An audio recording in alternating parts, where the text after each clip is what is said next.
Është e hequr nga shëtitori e Hollandia dhe është dërguar në studion e skulptorit Adrian Dule,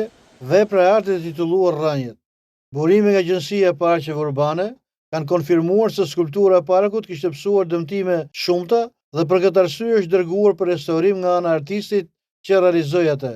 Për gjatë fundjavës, skulptura ka qenë rrethuar me shiritet e sigurisë për të evituar ndonjë aksident të mundshëm nga ana e qytetarëve që hipnin mbi të për të bërë foto.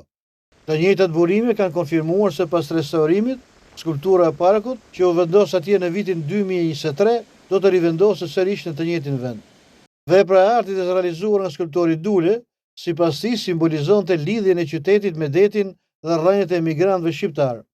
Por ndërkohë kompleksi skulptural Dy Gladiator, punuar nga skulptori i njohur Janaq Pasha, që krijonin atmosferë tërheqëse të antikitetit në sheshin dhe lulishën publike të qytetit, është dëmtuar rënd, për të mos u shprehur se gladiatorët janë masakruar. Dhe me gjithë sensibilizimin mediatik që është bërë, askush nuk kujtohet të riparojë ato, riparim që do t'i shërbente përmirësimit të imazhit historik të qytetit turistik të Durrësit, sidomos tashmë në prag të promovimeve turistike dhe fluksit të pritshëm të tyre. Gladiatorët janë të plagosur keqësi nga persona të pandërgjegjshëm, ndërsa bashkia, që ka për detyrë t'i ruajë dhe mirëmaj, nuk ka më shirë për plagët që kanë marrë veprat e artit dhe që në një vend të civilizuar duhet me domosdoshmëri të kurohen, qoftë duke restauruar ose dhe derdhur në bronz, sikur se ishte dhe projekti fillestar i Evangel Toçit.